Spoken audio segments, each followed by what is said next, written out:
Hello YouTube, this is Ben from the photography team. Sorry if I start coughing, I sound a bit croaky, suffering with a cold today. Just undone this box. We ordered the Fujifilm X T2 within the last couple of days, myself and Nathan. We've done this because we want to try and go somewhere a bit different with our photography. We've been using Canon now for quite some time and do love Canon. We love our Sigma lenses on Canon, but thought that we want to go somewhere a bit different, bit of an upgrade. The 5D Mark IV is quite expensive, and don't feel it offers much benefit in an upgrade, and I've always kind of been attracted to the mirrorless due to size, weight, and the Fuji, after extensive research, has come out with some of the really great reviews for their skin tones, colours, sharpness with their lenses. So I've literally just opened this box and I thought I'd delve in, show you what we've got, show you some comparisons to the 5D with grips on, things like that. And we'll definitely be doing a bit more of an in-depth review, pitching it against the 5D Mark III, and seeing if we're completely converted, and whether or not we end up either selling the Canon and going all Fuji. So let's delve in. So first thing sitting on top here is the vertical power booster grip. I think for pro shooting this is a must by all accounts. I know you want to go, well, our aim is to go smaller with the mirrorless, but this adds so much more power, so much more battery time, so many more shoots. It speeds up a lot, and that's part of the booster side of it. You can put it into boost mode and it will speed up the camera quite a bit. So that's our idea with going with this. And I've got big hands, I need a grip. As much as this camera is, you know, going to it for being smaller and lighter, it is more the lighter side of things. And I think pro shooters are going to appreciate that kind of bit more of a pro look. There is always that kind of thought that perhaps people aren't going to take you as serious because you haven't got that kind of pro looking camera. So we've decided to go for these. Again, we'll feedback later on to see whether or not we've actually stayed with these on or not. Couple of batteries, that's the downside to this. Doesn't come with extra batteries and takes two. So we've got a couple of more batteries. We've actually already got one and used it without the grip, and we did have to change the battery almost 2 times. So yeah, we've definitely got a couple more batteries, and we'll probably get a few more batteries. And is that one of the trade-offs going from a nice DSLR to a mirrorless? Is the battery life going to be one of those big trade-offs? Mm, but is it going to be a pain? We'll see. Okay, I've decided at the moment to start off with the 56mm 1.2. This is not the APD version, which has got the special filter on it to sharpen things up and a bit more bokeh love. But for me, this is equivalent on a full frame to 85mm. Again, the reviews on this, the sharpness and things like that were really attractive, and it was, for me, it's going to be my portrait lens. I do have the 50mm art lens, and I think the 85mm art lens is going to be something quite amazing, and that 85mm is a beautiful portrait lens, so I started off with this at the moment. And the camera itself, let's get rid of this big old box here. So the camera itself, I think the box will tell you just how small things are. I'll grab my 5D Mark III, it says it's got a battery grip on it. There we go, it's even bigger. It's a bit mad really. We'll come back to that. Right, let's delve into this baby. See how we're going to get in here. There we go. I think it's quite nice branding so far, quite a nice little neat box. All these kind of things are nice. I know you kind of undo it and throw it away really. If you're like me, you like to keep all the boxes. There's a thing, I think photographers like to buy gear that's boxed and still has all its boxes, so I like to keep. Nice subtle X, because it's the obviously the X series, so you know what you're buying. Spin around. All the typical gumph. Don't think anybody ever uses that anymore. There we go. The book, most certainly have a read through that. A bit different from Canon, I'm sure. Here we are.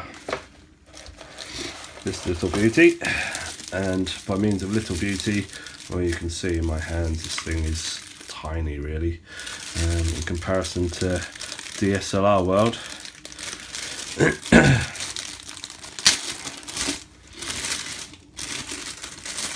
Break into this. There we go.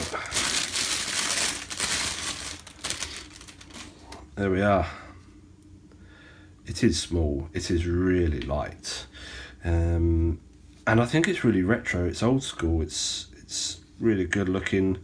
And like I said, we kind of managed to get one of these on the last couple of days and actually test it on a wedding we done Saturday. So yeah, no, I'm really looking forward to delving into this. Let's just quickly compare this. Appreciate that the 5D's got a battery grip on it, but there we go. So that's what we're looking at. Screens, size wise, thickness of the 5D to the X-T2. I might even get these on a small set of scales, give you an idea of how much each one of these weighs in comparison, etc. So let's delve into the rest of the box, see what else we get with it.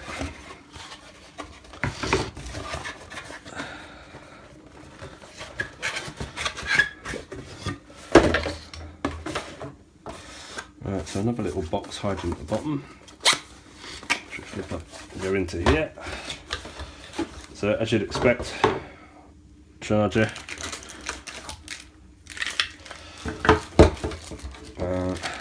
It's a Fuji strap. So it looks quite nice. Leather, black leather. Looks quite subtle. One battery. Get that on charge in a sec. So these are your protectors here to go around where you put the strap on and the hooks. I don't know if I'm going to use those because we currently use the barbershop hand grips. These are lovely, really nice. So if you're actually shooting, you know, and it's not onto any type of camera strap, or obviously if the main one's here, you can. It's really actually hard to knock this out of your hand if it's around there. So I think I'll be going with that again because these are so comfortable. But we'll see. And this is actually a tiny little flash as far as I'm aware. Quite neat. Don't know if I will actually ever use it. But there it is, tiny little flash. And as far as I know, it kind of just pops up. There you go, little flash. To me, professional wise, I don't really use direct flash unless I really have to, so I think we're looking at the Nissan i60s to go on top of here. Fuji have got their own, I don't know if they're quite out yet, but yeah, I don't think I'll be using that.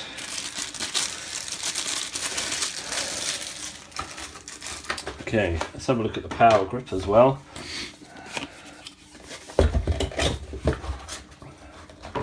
Again, all your natural gumph. Let's put all of these back in here so we know where's coming from what.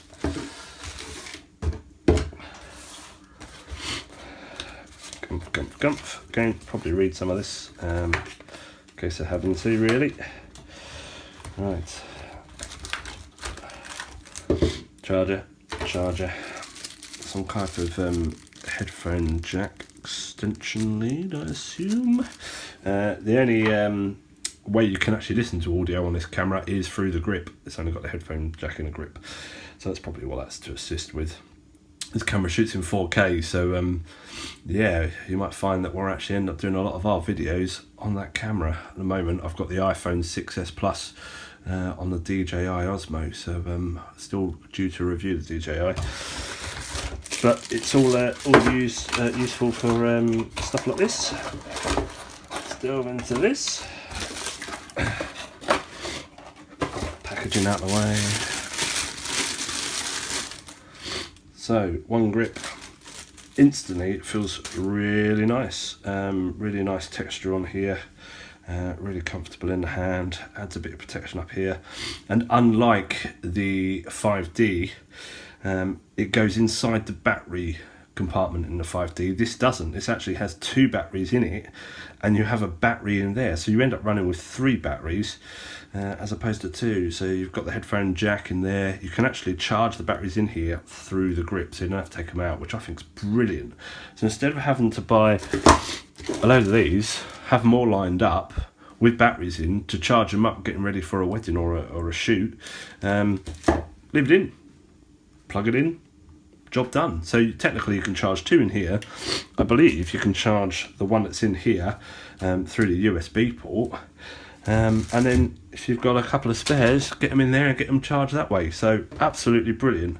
And let's just wind this on. Appreciate I've not actually put anything in this, so I'm gonna have to take bits apart, but that will actually show you really nice size, a lot more nicer with picking our hands on the grip.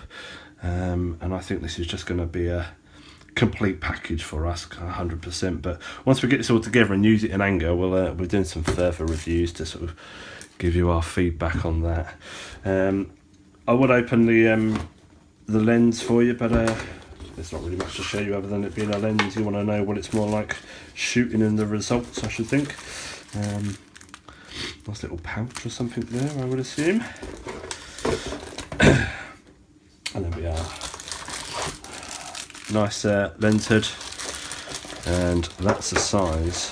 Thinking that this is an 85mm if you're talking full frame money. Prime lens. It's tiny, absolutely tiny. Look at that. A bit bigger than I think we've currently got the. I want to say 35mm, so 50mm prime that we run with the other day, and that's really small, but this is a bit bigger. But in comparison to a 50mm Sigma, which if I can get my hands on very quickly, bear with me. There we go. Size difference and the weight difference is very noticeable. So there we go.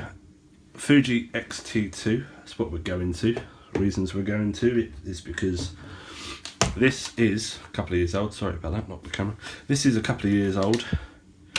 We're trying to just mix things up now. We're going to want to go somewhere different with our photography.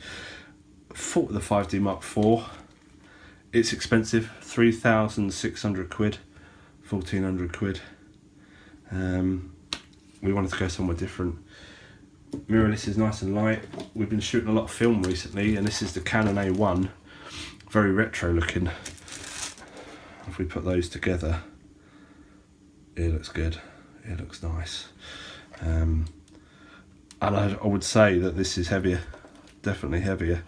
This is nice. I know this is you know, got a tiny battery in it for the metering system and that, but I know this hasn't got anything on it yet. But yeah, we're excited. We're excited. Well, we'll come back soon with yet another review of it. If you're looking to go to the Fuji, if you've got the X-T1, if you've got the X Pro 1, X Pro 2, we'd love to hear your feedback. Did you go from Canon? Did you go from Nikon? Have you gone DSLR to the Fuji X system, or even just mirrorless in general? We'd really love to hear your feedback as well, why you done it. And we're going to start also blogging about all of this on our website, thephotographyteam.co.uk, along with the videos as well. So if you pop over to there, you can subscribe onto that as well. So we'll feedback very soon on how we get on, and whether or not you see 2 of these and no Canon, 1 of them on 1 Canon because we want to shoot hybrid, or that's gone and we're still with Canon. We'll let you know. Thanks for watching, and we'll see you soon.